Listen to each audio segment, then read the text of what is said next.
Assalamualaikum warahmatullahi wabarakatuh. Perkenalkan, nama saya Muhammad Usman Najid dari tim KKSI SMK Muhammadiyah Kudus. Di sini saya ditemani dengan 4 teman saya. Ada Muhammad Wahid Saputro, Muhammad Saifuddin, Siti Oktianingsih, dan Intan Adi Puspita Dewi. Di sini kami sedang mengembangkan sebuah aplikasi yang bertujuan untuk menyelesaikan permasalahan yang ada di sekolah kami. Bu Agnes, sebagai admin perpustakaan SMK Muhammadiyah Kudus, saya mau bertanya, permasalahan apa yang sering terjadi saat proses peminjaman buku di perpustakaan? Selama ini saya menjadi admin di perpustakaan Muhammadiyah Kudus ya, SMK Muhammadiyah Kudus itu memang ada kendala di dalam proses peminjaman atau pengembalian perpus. Pertama-tama itu biasanya tentang apa? Tentang ketertiban. Itu yang paling utama, yang paling dasar. Anak-anak yang seharusnya sudah dipinjami dan ada batas waktunya, itu seringkali itu siswa melanggar batas waktu tersebut. Jadi siswa itu mengembalikannya sering terlambat. Kemudian kurangnya apa ya? Kita kan masih manual, jadi masih susah untuk mengkoordinir siswa-siswa yang belum mengembalikan. Karena masalah tersebutlah kami memutuskan untuk membuat sebuah aplikasi yang dapat membantu mengamankan aset sekolah tersebut. Nama aplikasi kami adalah QR Lib. Nama aplikasi ini diambil dari kata QR itu sendiri dan Lib yang berasal dari kata library yang artinya perpustakaan. Aplikasi ini ditujukan untuk petugas perpustakaan. Di dalam aplikasi ini, petugas dapat melakukan validasi data ketika akan ada buku yang dikembalikan dengan men-scan pada QR Code yang telah didapatkan ketika proses peminjaman buku.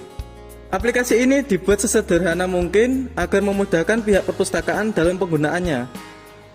Sebelum kita masuk ke cara penggunaan aplikasi ini, mari kita terlebih dahulu mengenal fitur apa saja yang ada di dalam aplikasi ini. Daftar atau login. Di sini pengguna dapat menambahkan akun yang sudah terdaftar ataupun pengguna dapat mendaftarkan akun yang baru. Halaman beranda.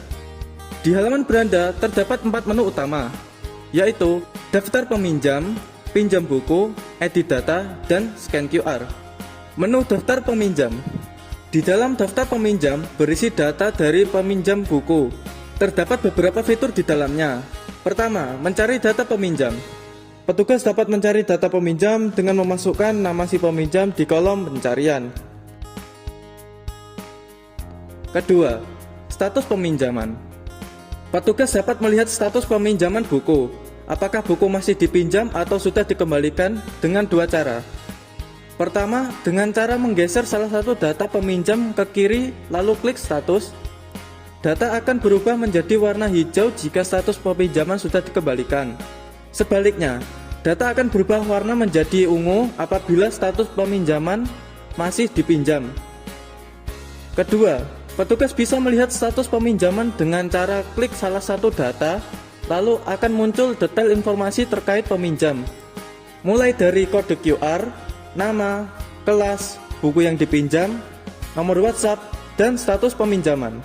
Selain 2 fitur di atas, bagian bawah layar juga terdapat 2 tombol, yakni tombol reset dan tombol fix data. Tombol reset berfungsi untuk menghapus semua data peminjam, dan tombol fix data berfungsi untuk menghapus data yang sudah berstatus dikembalikan. Jadi, data yang masih tertera di daftar peminjam adalah semua data peminjam yang belum mengembalikan atau masih dipinjam. Menu pinjam buku. Di dalamnya, petugas harus memasukkan data-data yang dibutuhkan sesuai dengan data si peminjam yang akan meminjam buku tersebut. Antara lain, nama peminjam, kelas, buku yang dipinjam, dan nomor WhatsApp si peminjam. Petugas dapat langsung memilih semua buku dengan cara klik pilih semua di bagian bawah layar. Setelah data dimasukkan dengan benar, klik kirim untuk menyimpan data. Lalu akan muncul QR Code yang berisi data peminjam yang baru saja dimasukkan. Klik QR Code untuk mendistribusikan kepada si peminjam. QR Code nantinya akan digunakan untuk memvalidasi data saat mengembalikan buku tersebut. Setelah QR Code tersebut didistribusikan kepada si peminjam, pihak peminjam wajib mendownload QR Code tersebut lalu dicetak untuk kemudian ditempelkan pada buku yang dipinjam. Menu edit data. Menu edit data berfungsi untuk melihat maupun mengubah data yang sudah ada. Pada bagian edit data terdapat dua menu, yaitu menu buku dan menu kelas. Di dalam menu buku terdapat 4 bagian, yaitu daftar buku, ubah data buku, tambah data buku, dan hapus data buku. Daftar buku. Di dalam menu daftar buku ini berisi beberapa data buku yang sudah didaftarkan oleh petugas, total buku yang pernah dipinjam, jumlah buku yang dikembalikan, dan yang masih dipinjam secara keseluruhan. Saat petugas menekan salah satu daftar buku, maka akan ditampilkan informasi total buku yang pernah dipinjam, jumlah buku yang dikembalikan, dan yang masih dipinjam secara spesifik. Ubah data buku. Di sini petugas dapat mengubah data buku dengan cara memilih salah satu daftar buku dan mengubahnya di kolom yang sudah disediakan. Tambah data buku. Di bagian ini, petugas dapat menambahkan daftar buku, yakni dengan cara mengisi kolom di bagian bawah layar kemudian klik tambahkan. Hapus data buku. Di sini petugas dapat menghapus beberapa buku yang terdaftar sesuai keinginan dengan cara klik data buku tersebut, kemudian pilih hapus.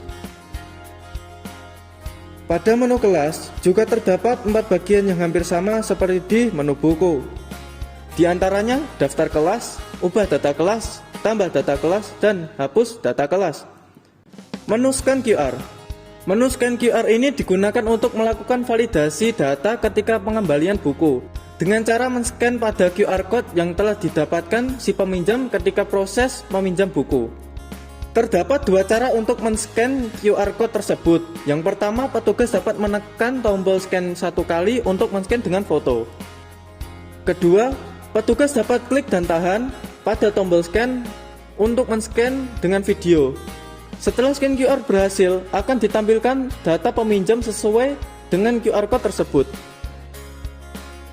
Di samping halaman beranda juga terdapat 2 halaman lainnya, yaitu halaman account dan halaman setting. Sekarang kita akan masuk ke cara penggunaan aplikasi QR Lab ini dengan skenario peminjaman buku. Yang pertama, buka aplikasi QR Lab. Login jika sudah punya akun dan daftar jika belum punya akun. Jika ada siswa yang ingin meminjam buku, pilih menu pinjam buku. Di menu pinjam buku, petugas harus memasukkan data seperti nama, kelas, buku yang dipinjam, dan nomor WhatsApp si peminjam. Lalu klik kirim. Setelah itu, akan muncul sebuah QR Code yang berisi data peminjam yang barusan dimasukkan. Klik QR Code untuk mendistribusikan kepada si peminjam. QR Code nantinya akan digunakan untuk memvalidasi data saat pengembalian buku tersebut. Setelah QR Code didistribusikan kepada si peminjam, pihak peminjam wajib mendownload QR Code tersebut lalu dicetak untuk kemudian ditempelkan pada buku yang dipinjam. Begitulah proses peminjaman buku menggunakan aplikasi QR Lab ini. Dan sekarang kita akan melihat proses pengembalian buku tersebut. Jika si peminjam ingin mengembalikan buku tersebut, maka si peminjam harus menemui petugas perpustakaan terlebih dahulu. Dan petugas melakukan scanning pada QR Code yang sudah tertempel di buku tersebut, ataupun si peminjam menunjukkan QR Code tersebut ke petugas untuk dilakukan proses scanning. Setelah di-scan, akan muncul data si peminjam. Lalu petugas akan menekan tombol mengembalikan untuk mengubah status pinjaman menjadi dikembalikan. Sekian video demo dari aplikasi QR Lab ini. Saya Usman dan tim KKSI SMK Muhammadiyah Kudus pamit undur diri. Wassalamualaikum warahmatullahi wabarakatuh.